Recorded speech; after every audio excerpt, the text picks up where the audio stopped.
लागतील तर तुझं पोरग वाचल, नाही तर वाचत नाही तुझं पोरग.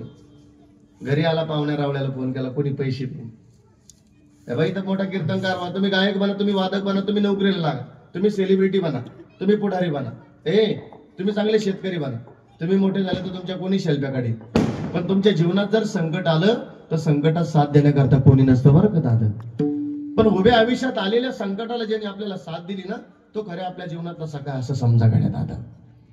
मोठ्या भावाला कळाल याला कोणी पैसे देईना, पण 10 वर्ष झाली तू माझ्याशी बोलत नाही, नका बोलू देऊ. पण त्याच्या लेकरानं काय केलं माझ्या करता, नाही आज लाख रुपये भरले तर मरत त्याचं पोरग.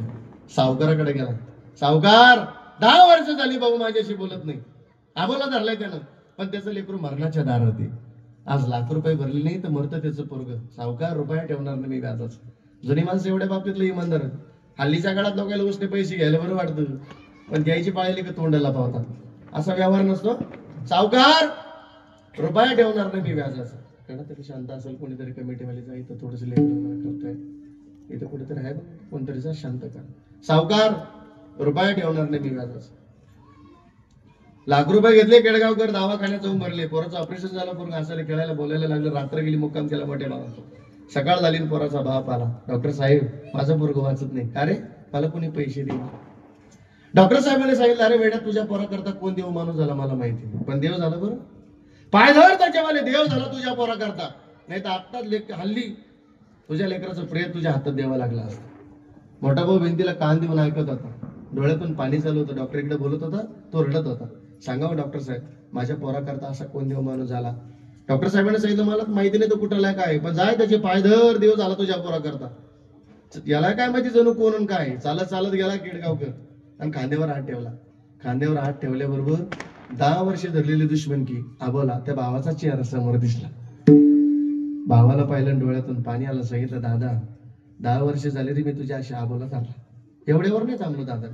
10 वर्षाच्या काळात मी कोण्या पाहुण्याच्या घरी गेलो ना, तुझ्याबद्दल चांगलं नाही सांगितलं, मग माझा भाऊ वाईट आहे हेच आजपर्यंत जगाला सांगत आलो. पण दादा आज कळलं रे मला की शेवटी भाऊच भावाला काम येतो म्हणून. दादा 10 वर्षात झाली ती चुकी, मला माफ कर, तुझे पाय धरतो.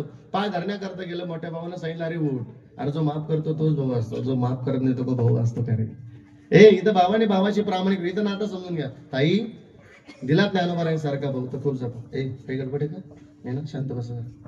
ताई दिलात ज्ञानोबा सारखा भाऊ तर खूप जपा. का ग, मी काय एवढं तळमळीने सांगतो. ईश्वरानं ज्या बहिणीला भाऊच नाही दिलं ना ताई, तिला विचार भावाचं दुःख काय असतं. रक्षाबंधनाचा सण आला, दिवाळीचा सण आला का बहिणीला भाऊ आठवत असतो. एका बहिणीला भाऊ नव्हता दिला देवानं. शेजारची भाऊ आले, त्या बहिणीला घेऊन गेली. हिला वाटलं माझ्या दारात चुलत भाऊ मावस भाऊ तरी येईल. दुपारचे 2 वाजून गेले, तिच्या दाराला कोणी नाही आलं. डोळ्यातून पाणी आलं. सांगितलं, पांडुरंगा दिली असती मुक्ताबाई सारखी जनाबाई सारखी, किंवा देवा ज्ञानोबराय सारखा भाऊ दिला असतं तर काय बिघडलं असतं. आपल्याला दिला असेल तर खूप जपत आहे. का ग, पण काय काय बहिणी नगाट भेटल्या सध्याच्या काळात. इथं सासू-सासरीची नाही सेवा करत, माहेरात गेली उद्दम दिदी त्या भावसाहेब. मायबापाची सेवा करा म्हणते माझ्या, आणि नाही मायबापाची सेवा केली तर सहीच्या टायमाला सांगते म्हणते तुम्हाला काय भेटेल सही टोन. इथं आपल्या संपत्तीत आपल्या लेकराचं सुखनाविषयी जाईल ना जाईल सांगता येईल. ताई भावाची इस्टेटीत डोळ्यात ठेवून कधी आपल्या लेकराचं सुखनाविषयी जाईल स्वप्नात नका नका. फक्त ज्ञानोबराय सारखा भाऊ दिला असेल तर जपा. दिली असेल मुक्ताबाई सारखी बहीण, गरीबी असू दे आपल्या बहिणीची, रोज लोकांच्या कामाला जाते, पण भाऊ आजारी पडला तिला असं जर कळलं ना, ती 50 रुपयाचा भत्ता तरी घेते. कारण गरीबी तिची वाईट. गरिबीतलं प्रेम, गरिबीचा संसार लय वाईट असतो. ऐकताना ताई तुम्ही फार लक्षपूर्वक ऐकता म्हणून सांगतो. ताई तुम्ही दोघी जणी बहिणी ऐकताना, एक बहीण श्रीमंत आहे आणि एक बहीण गरीब आहे. ती गरीब बहीण जर श्रीमंत बहिणीच्या दारात आली ना ताई, तर श्रीमंत बहिणीने कधी स्वतःची श्रीमंती सांगू नका बाई. त्या गरीब बहिणीला विचारा, ताई देवानं तुझ्या पदरात लई गरिबी टाकली बाई, पण तुझ्या प्रपंचाला कधी अडचण आली तर मला सांग बरं बाई, मी तुला मदत करेल.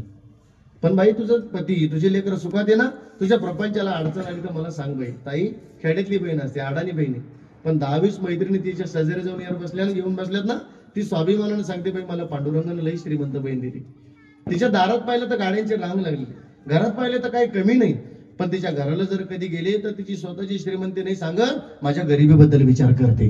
कधीतरी एखाद्या गरीब बहिणीचा, गरीब भावाचा इथं आशीर्वाद घेण्याचा प्रयत्न करा. इथं तळतळा नको घेऊ कोणाचा. विठ्ठल विठ्ठल विठ्ठल.